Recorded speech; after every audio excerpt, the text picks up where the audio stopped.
How many big-budget games in the past year have not been first-person shooters? You can count them on one hand. When publishers consider that they need to sell over 1 million copies of an Xbox 360 or PlayStation 3 game to turn a profit, risk is not generally a part of the equation.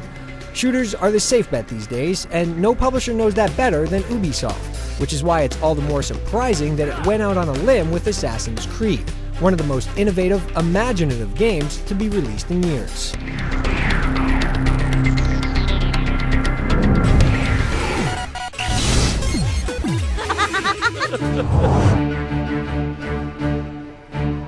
We'll get one thing out of the way first. There's a huge twist that we're not going to ruin for you, and the story's score has been rated with this in mind. With disclaimers out of the way, we can talk about what amounts to 90% of the experience. You play as Altair, an assassin from the Third Crusade. His band of silent killers are at perpetual war with the Templars, a group of invaders bent on domination. Altair and his allies are in search of a great treasure when they suddenly come into contact with the Templars, who also have their eyes set on the prize. A confrontation ensues, and Altair ends up on the short end of the stick. Returning to his master with his tail between his legs, he's stripped of his rank and weapons, forced to earn them once again.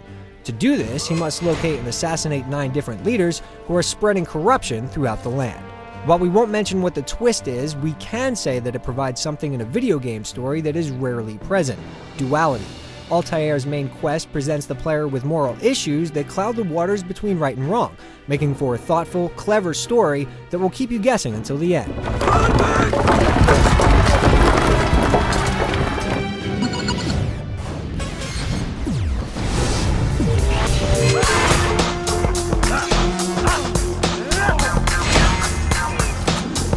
Once Altair loses his abilities and equipment, the game goes into full-on Metroid mode.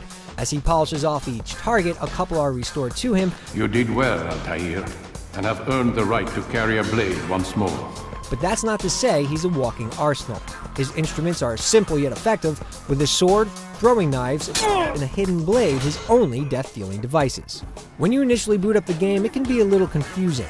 You'll discover horse travel right away, which allows you to traverse the kingdom's overworld in search of the game's 3 cities, slicing enemies along the way. Once you've visited all 3 boroughs, you'll have the option to simply warp there, which is a welcome feature considering the miles of terrain that separate them. Once inside a city, there's a strict series of events that you must complete. First, you must visit the local Assassin's Bureau to gather clues on the whereabouts of your target. The second step is to climb tall structures to survey the area. This will plot points on your map for other lookouts and mission objectives. The third is to complete the mission objectives. While there are 6 investigative objectives total per hit, you're only asked to complete 2 or 3 before moving on to the next step, which is the actual assassination. Mission objectives aren't all that varied, and this process repeats 9 times throughout the course of the game. By the end, you'll have had your fill of pickpocketing, roughing people up for information, and talking to informants. Here's what I learned about Talal. Calling Assassin's Creed an open-ended game is a bit of a stretch. While you have your choice of a few missions to complete out of 6, and you can choose the order of your targets to assassinate, that's basically where the flexibility ends. There are other side objectives like saving citizens who are being tortured by Templars. Thank you. I'll find a way to repay this kindness, I swear it. Or collecting hidden flags scattered throughout the city, but neither is really worth the effort. Assassin's Creed will last you a good 12 to 15 hours depending on your skill level, which is pretty beefy by today's standards. There's not much incentive to keep playing once the quest is done, and there's no online functionality to speak of.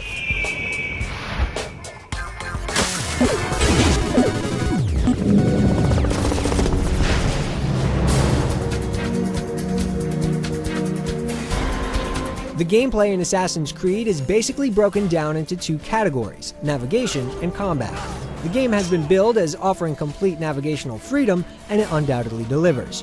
You can run up most walls and get a handhold, and then start climbing simply by holding the analog stick in whatever direction you want Altair to go. He automatically adapts to whatever hand and footholds are available. There are no buttons to press, and it can seem almost too easy until you have a dozen soldiers chasing after you, navigating the terrain just as quickly. Jumping doesn't require much input either. You can simply hold the right trigger and a button and he'll automatically jump from one object to another, whether it be posts jutting from stucco, rooftops, scaffolding, or hanging platforms. And it all looks so natural. There are no awkward transition animations or moments where Altair looks like anything other than a badass. You are not We don't know how Ubisoft Montreal did it, but it's definitely a step forward for the industry. Unfortunately, the combat doesn't fare quite as well, mainly due to moronic enemies. Once Altair regains the ability to pull off counter kills, any tension during combat is basically lost. Counter kills are executed using the right trigger and tapping the attack button just as enemies swing. The result is some of the most brutal sword attacks you'll ever see and instant kills. There are times where there will be almost a dozen enemies surrounding Altair, yet they'll all wait their turn to attack, idiotically watching comrade after comrade be slaughtered. It would be a game breaker if it weren't for the crowd-running mechanic and interaction with the game world. As Altair makes his way around the city, he's under varying levels of scrutiny, and as such, there are two different types of travel he can choose. If he's trying to be stealthy, then low-profile travel is the way to go, allowing him to gently push other characters or blend in with groups of monks to sneak into new parts of the city. The issue here is that when you select the blend option, Altair might as well turn invisible. Suddenly, enemies are oblivious to his existence, resulting in some absolutely ridiculous moments. Where is the one responsible for this? If he's in a hurry, you can pull the right trigger to go into high-profile mode, which makes him run a lot faster, but puts him at risk of bouncing off the wrong person and alerting the enemy. Once this happens, you must break the line of sight and then hide. Ducking into a stack of hay or a rooftop cabana makes perfect sense, but simply sitting down on a bench does not.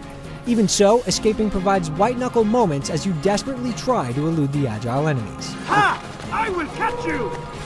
Assassin's Creed is one of those games that breaks new ground, but fails in nailing some fundamentals. The counter kills are exhilarating, but the brain-dead enemies zap a lot of the tension. On the other hand, free running along the rooftops, bounding off every last nook and cranny of terrain, is something that everyone should experience.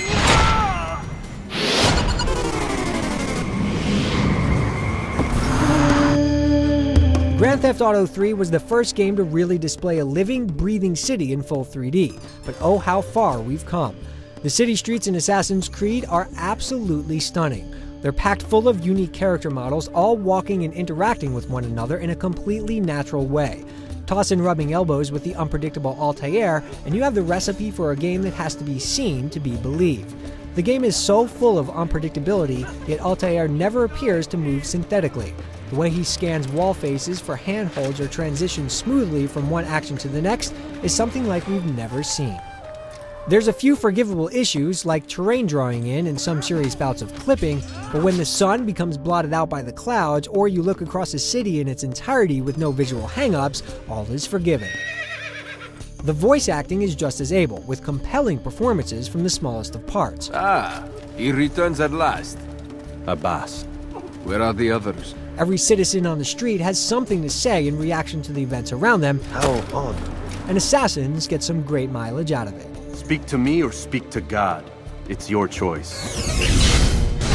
The first half of Assassin's Creed is a truly clairvoyant experience. You've never played anything like it. The sagacious story, incalculable crowd interaction, and unprecedented freedom to traverse the environment how you choose are landmark moments. Over time, repetition rears its ugly head. Combat becomes a necessary routine, and dim-witted foes snatch you out of the Third Crusade and remind you that you're playing a game. The potential here is undeniable, but there's been some dust swept under the rug that places a blemish on an otherwise beautiful piece of art.